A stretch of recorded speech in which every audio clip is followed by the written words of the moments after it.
On se retrouve pour un cours sur les croisements de variables pour les classes de première technologique et notamment les premières STMG. Donc ici vous verrez l'intégralité du cours et puis aussi à la fin un petit exercice que vous pourrez mettre en pause pour essayer de le faire tout seul et ensuite assister à la correction ou alors assister à la correction. À tout de suite. On va commencer avec quelques petits rappels sur la proportion. Donc la définition, quand on a une population de référence E à une sous-population de E, la proportion de A dans E, c'est le nombre réel NA et sur NE, avec NA c'est l'effectif de A, c'est-à-dire le nombre de personnes qu'il y a dans ce groupe A, et NE l'effectif total de E, le nombre de personnes totales de E. Alors, vu qu'il y a beaucoup de lettres dans cette définition, on va voir un petit exemple. En 2020, il y avait 1,82 milliard d'utilisateurs mensuels actifs dans le monde d'Instagram, dont 0,520 milliards de femmes. Donc si je voudrais calculer le pourcentage, la proportion de femmes à l'intérieur des utilisateurs mensuels d'Instagram, eh bien, je vais tout simplement faire la division 0,52 par 1,082. Je n'ai pas ici mis les zéros pour les milliards, vu qu'ils s'annuleront, ce qui nous donne au total une proportion de 0,48, qu'on peut aussi écrire 48 centièmes ou 48%. Voilà, c'est intéressant et important, je pense que vous soyez à l'aise pour le passage 0,48, 48%, et que vous sachiez le faire assez simplement. Quelques petites remarques. La proportion est aussi appelée fréquence, donc on aurait très bien pu vous demander de calculer la fréquence des femmes parmi les utilisateurs d'Instagram dans ce cas-là. Et une proportion est forcément comprise entre 0 et 1. Je parle de ce résultat-là, 48% étant 48 centièmes, c'est aussi plus petit que 1. Si jamais vous trouvez une proportion qui est plus grande que 1 ou négative, c'est qu'il y a eu un petit problème dans vos calculs. On va voir aussi un petit peu les notions d'union et d'intersection.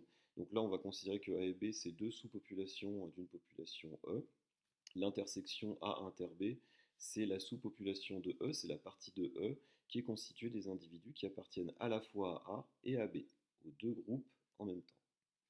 Pour A union B, ça va être la sous-population qui est constituée des individus qui appartiennent soit à A, soit à B, soit aux deux. Dans ce cas-là, on va dire qui appartiennent à A ou à B. Mais il faut bien comprendre que ils appartiennent soit à A, soit à B, soit il peut aussi appartenir aux deux. Un petit exemple, dans une entreprise, on considère la sous-population C des cadres et une autre sous-population qui est de les personnes qui parlent anglais. Eh bien, A inter C, ça va être la population des gens qui sont à la fois cadres et qui parlent anglais.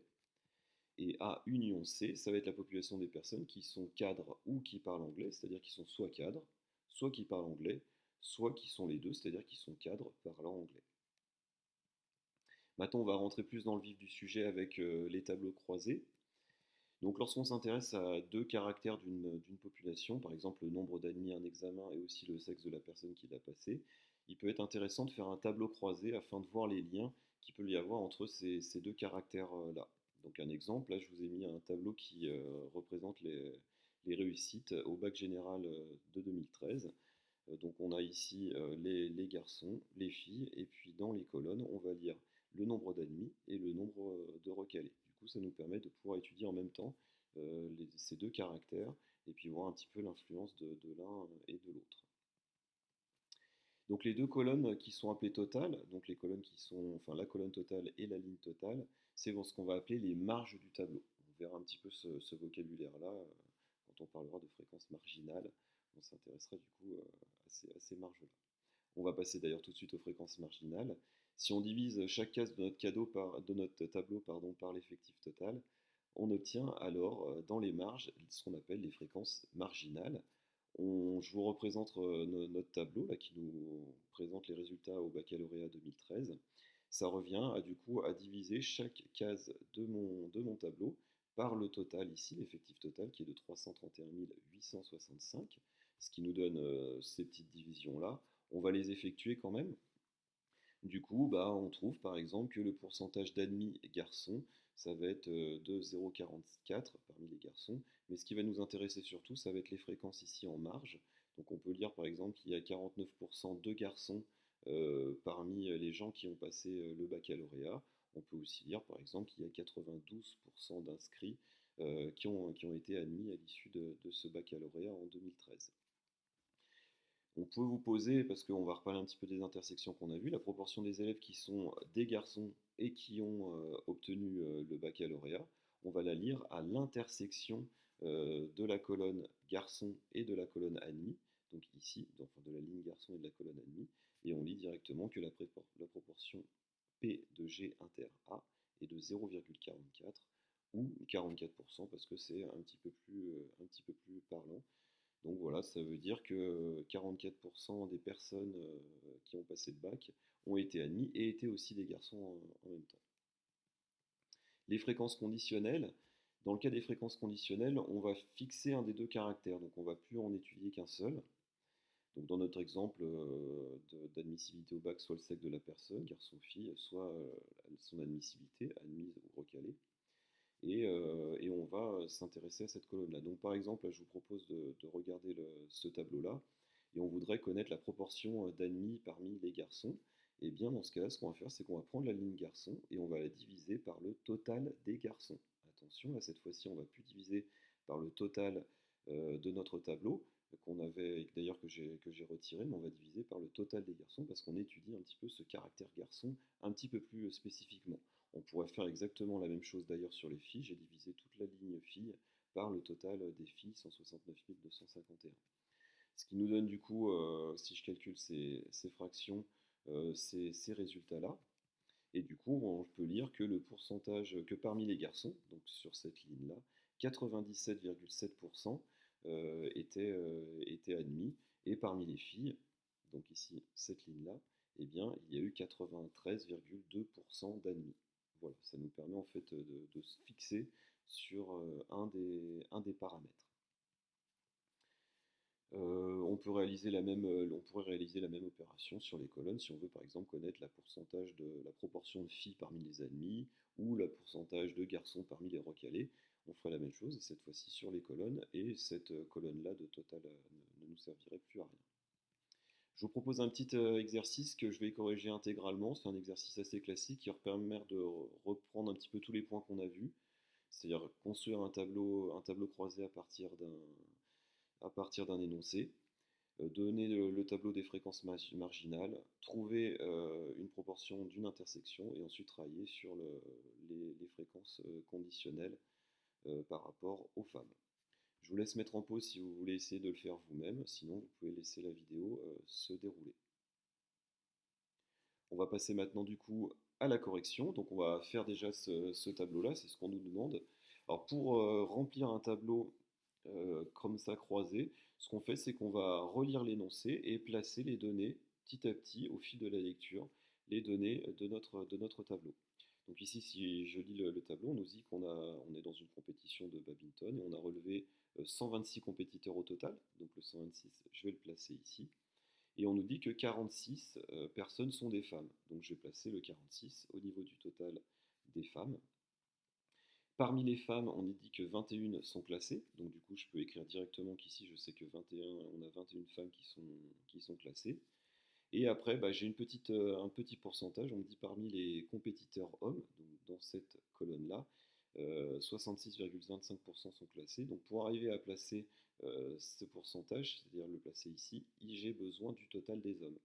Donc du coup, je vais aller les calculer. Je vais remplir un petit peu ce tableau-là justement, et puis remplir aussi avec ce pourcentage-là. Donc là, ce qui nous reste au niveau de ces lignes et colonnes, on fait tout simplement une soustraction. Le total étant de 46, étant donné qu'on a 21 femmes classées, eh bien il y a 46 moins 21 femmes non classées, c'est-à-dire 25. Et j'ai fait exactement ici, j'ai divisé le total des compétiteurs par le nombre de compétiteurs femmes, et ça me donne du coup 80 pour le nombre de compétiteurs hommes. Du coup, je vais pouvoir utiliser ce pourcentage-là, c'est le dernier point qui me manquait. On me dit que parmi les compétiteurs hommes, donc parmi ces 80 personnes-là, 66,25% étaient classés, donc sont arrangés ici. Donc je vais tout simplement calculer les 66,25% de 80, donc 66,25 centièmes fois 80, ce qui me donne 53, ça veut dire qu'on a 53 hommes classés. Et du coup, je peux en déduire toutes les cases qui me manquent.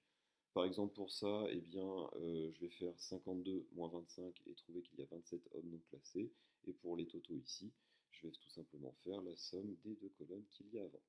Du coup, on a rempli notre tableau. Donc bien le remplir au fil de la lecture et ne pas se tromper au niveau des soustractions. On passe maintenant au deuxième point, le tableau des fréquences marginales. Donc pour ce faire, on va reprendre le tableau précédent et on va diviser chaque case par le total qui était de 126, hein. Je vous rappelle que c'était ce qu'il fallait faire. Donc du coup, c'est ce que j'ai effectué ici. Ça nous donne ce tableau-là avec ces fréquences qui apparaissent. Et voilà, comme ça, c'est assez simple. Donc toujours ici, quand on est en fréquence marginale, on divise par le total.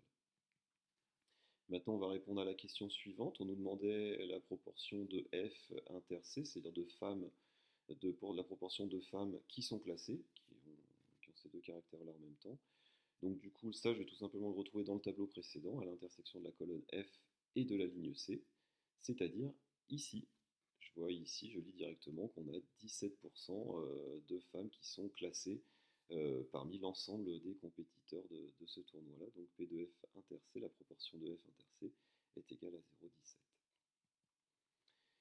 Donc du coup, il y a 17% de femmes qui sont classées dans ce tournoi de badminton. Et enfin, on va passer au dernier point, le tableau des fréquences conditionnelles par rapport aux femmes. Donc dans ce cas-là, on va garder uniquement la colonne femmes, le reste des colonnes ne nous intéresse plus. Et on va diviser par le total des femmes. Donc je vous ai remis uniquement la colonne femmes. Et je vais diviser du coup chaque case ici par 46, le total des femmes. Ce qui nous donne ces fractions ici, ce qui nous donne ces fréquences-là. Donc 0,46, 0,54 et 1. Donc par exemple, on peut dire que la proportion de classées parmi les femmes est de 46%. Voilà, 46% des femmes sont classées, 54% des femmes n'étaient pas classées. Voilà, j'espère que vous avez un petit peu mieux compris le cours. N'hésitez pas à le regarder de nouveau pour bien vous en imprégner. Au revoir.